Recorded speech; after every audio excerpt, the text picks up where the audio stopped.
welcome to Money Matters Radio. I'm your host, Yasmin Bell. This podcast is specially made for you if you are a woman seeking to build her own powerhouse from the inside and out. And to me, it means being very intentional with how you're becoming the CEO of your own life, to dream, to execute, and to lead with confidence while making an impact. This is a safe space to have the courageous conversation of all things money matters, while we curate leadership empowerment growth to have the life you really love.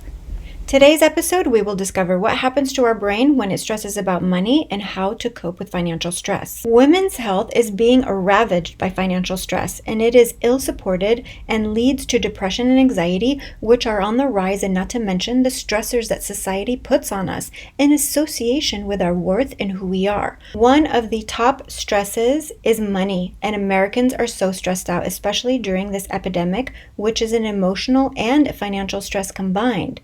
Based on a recent survey of Credit Sesame, found that 82% of individuals who struggle with credit card debt experience stress. 40% of them felt shame. 25% of them even cried over these situations. And as it turns out, acute financial stress is a real thing. And according to Market Watch, they reported that anxiety is literally making millennials sick and is affecting their work and personal lives. Millennials have the highest perceived amount of stress of any living generation, according to the American Psychological Association. And the three major money stressors that millennials are facing is 1, too much debt, 2, inability to afford rent, and 3, difficulty managing a budget.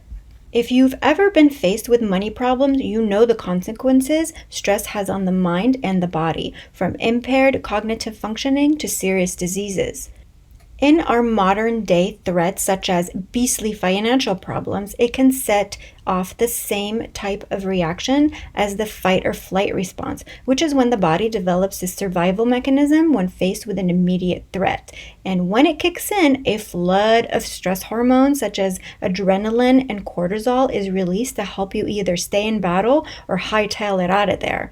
A fight or flight response is extremely hard on the body, and it's this type of stress that can cause muscles to tense up to a point of serious pain and impairs the functioning of the immune system.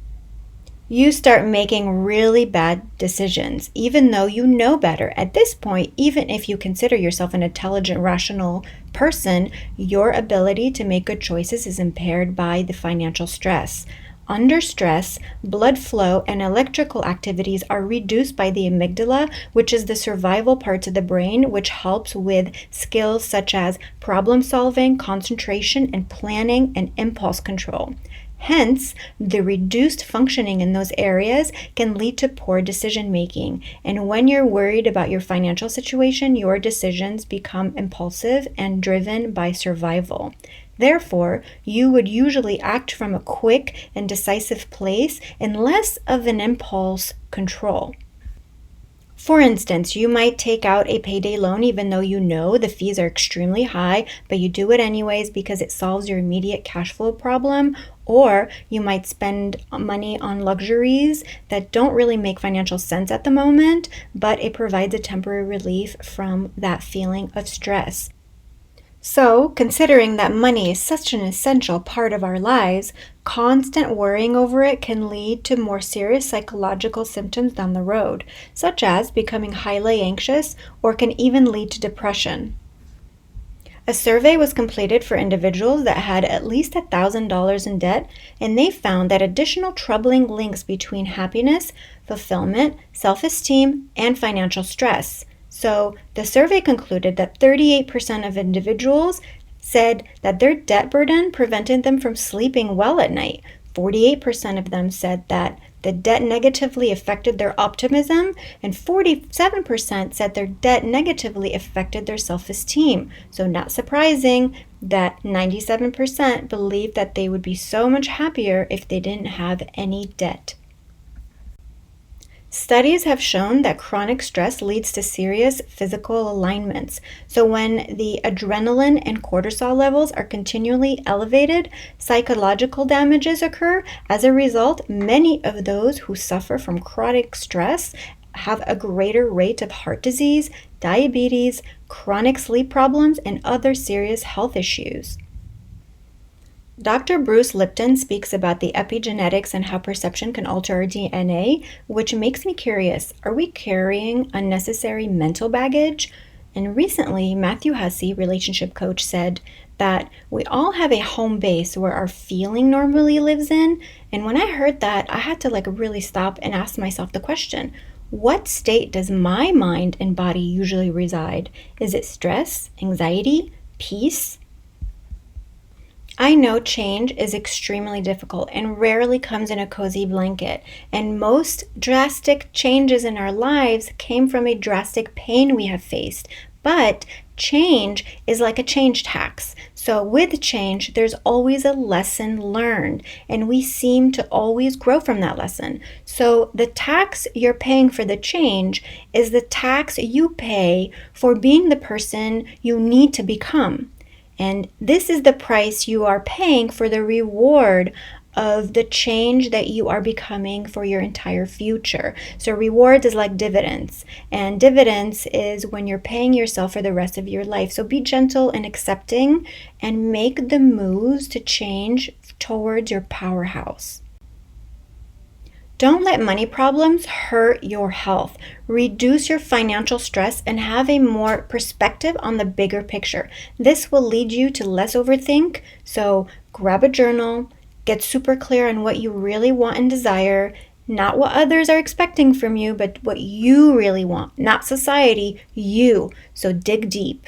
Some healthy alternative ways to power through your financial stresses would be try credit counseling. If you're over your head financially and you don't know where to even start, try a credit counselor. They could help. Attend therapy. If you're experiencing a decline in your mental health due to financial problems and stress, it's a good idea to work with a therapist who can serve as a sounding board. Seek healthy coping mechanisms. When you feel stressed out all the time, try something simple such as running, cooking, meditating, or other relaxing activities that helps calm your nerves and refocus your mind. When faced with making a financial decision, if you can, try to sleep on it and make the financial decision tomorrow. This will allow you some time to ease the emotional tension and to come from less of a place of irrational decision making. Finally, talk to your girlfriends. Having that safe space to discuss all money matters with like-minded friends is critical to your long-term financial health, as you can learn from each other's wins and losses, and not to mention opening up the money conversation. Henri Matisse said, "Creativity takes courage." So, be courageous and seek a creative way to stay healthy with your mind, body, and health during the financial distress. The clearer you are, the less stress you will feel. Some additional financial tips that you can take immediately are manage a budget. You'll be able to minimize debt and reduce expense, which can lead you to being clear on your financial health. Understanding your debt cycle, when you can start building towards your future with simple habits that are easy to maintain. So create a budget. Create additional sources of income. Find new ways to boost your income as it releases stress, such as opening a side business. Find new ways to build passive income streams, such as walking dogs, opening an Etsy account to sell goods, or request a raise and or promotion. I'm challenging you for the next 3 months to complete these 3 Money Matters challenges. So number 1 would be have a 1 day per week of a no spending day. Then commit to bringing your lunch to work 3 days a week. And during the epidemic, maybe you want to consider cooking at home 3 days a week instead of ordering takeout.